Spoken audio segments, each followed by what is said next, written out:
and here I am in Stockholm to meet Terry Callaghan. Terry is the founder, the creator of Interact, and we have an appointment in a very special place.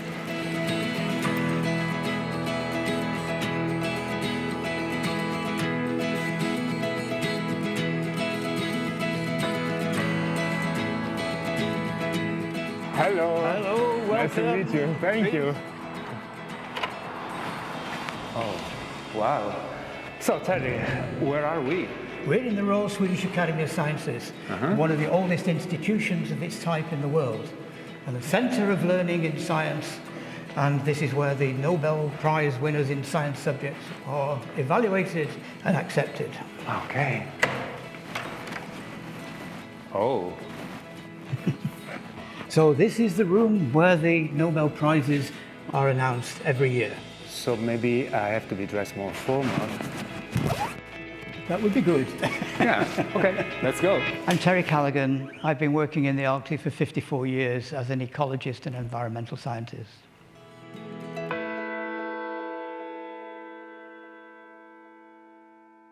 Do you remember the first time, the very first day that you arrived in the Arctic? Yes, I do. And how was it? Extremely exciting. How many stations There were in the Arctic at that time. It's difficult to know, but there were about 15. 15? Yes, but they weren't real research stations. They were activities.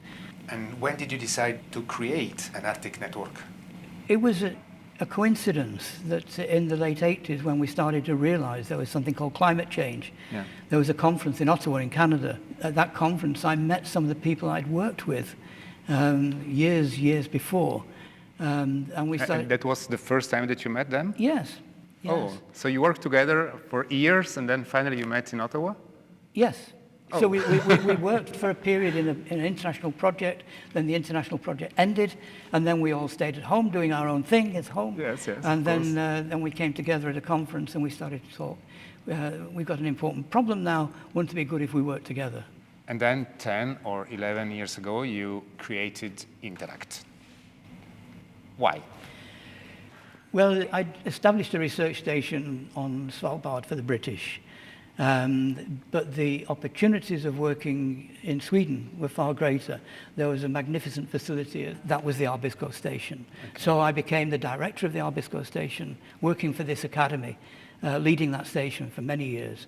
And while I was there, I realized, of course, it's not enough to know a huge amount of information about a few square meters. The Arctic is very diverse, have very different habitats all around the Arctic, very different environments. We need to know what it's like around there. We had to support the infrastructure to allow people with new ideas to come in and to conduct those experiments. So we weren't a network of researchers which existed already. We were a network of infrastructures, of research stations. So our job was not to do science, but to make sure that science was done and that all the experts could come in good facilities and safety and perform their research. But if you have to say one thing, why Interact is so unique? It's a network of friends supporting research without supporting their own CVs. So there is no competition inside between members? No. Okay. Our job is not to do our own research and improve our own curriculum vitae. Our job is to make sure other people do excellent research in a safe way. There is a group of friends who are working together to enable the world's best scientists to understand how the Arctic is working, how it's changing, and how the changes will affect people around the world. You are a professor in several universities, and you are spending your time doing conferences and talking about the Arctic problem. So why it's so important to talk about the Arctic to people or to new generation? The important thing is that people, everyone, everywhere, will be affected by what happens in the Arctic in some way. And it's because the Arctic has a big role in contributing to the global climate system. And the way it does that will affect everyone. So that's why people have to know now. And the big problem is getting governments to accept what the problems of the future will be so they can act now and plan. Because if they don't plan, it will be a disaster. Yes, but they're doing something. They're starting to doing something. The first IPCC report was 30 years ago. 30 years ago. Okay. It's only now they're taking it seriously. And when we produced our report 30 years ago, we were criticized for being extreme in our views, overstating the impact. And now we know we understated the impact, that the change is happening even faster than we predicted, and is more dramatic. I'm scared to ask you what you are seeing in the future, but I won't ask it. But during your work in the Arctic, you worked side by side with indigenous communities. Yes. And they have a big role in all this process, right? Yes, sure. I mean, the indigenous people are the people who are seeing what happens firsthand and who are affected by what happens in the Arctic.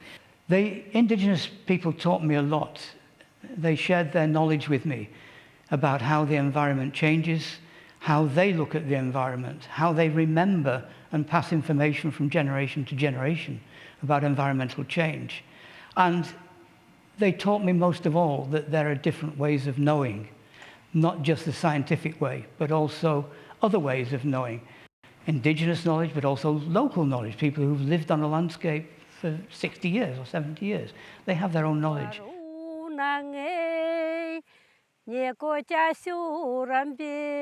So the indigenous peoples taught me that there are different ways of knowing. So we both have important roles to play. We can predict.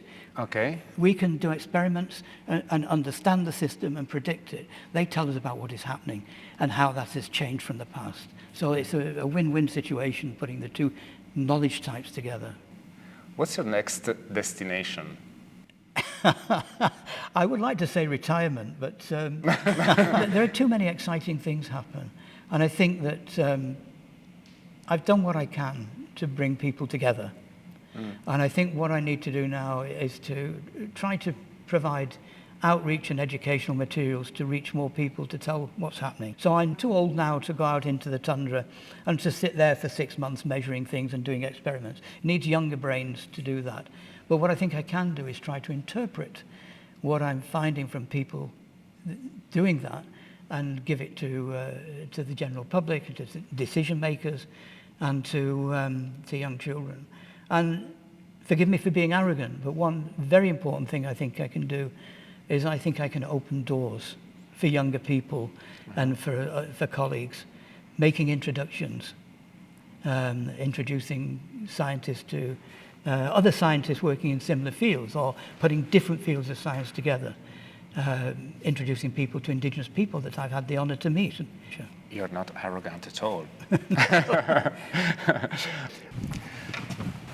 Where are we going now? We're going outside for a walk around. Okay, so maybe I could be dressed more casual. Absolutely, me too. Oh, okay.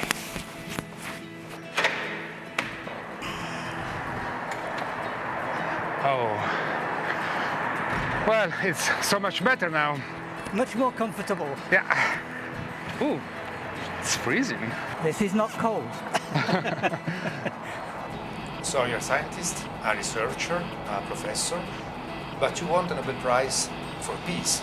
Is it because you're so bad at every other thing? Probably. Okay, talking about the Interact people, the nice people of Interact, people that are working at the Arctic, what are they doing up there? They're trying What are they looking for? I mean, well, Yeah. there's only snow over there, They're no? trying to help. Yes, but it's so important, the research in the Arctic.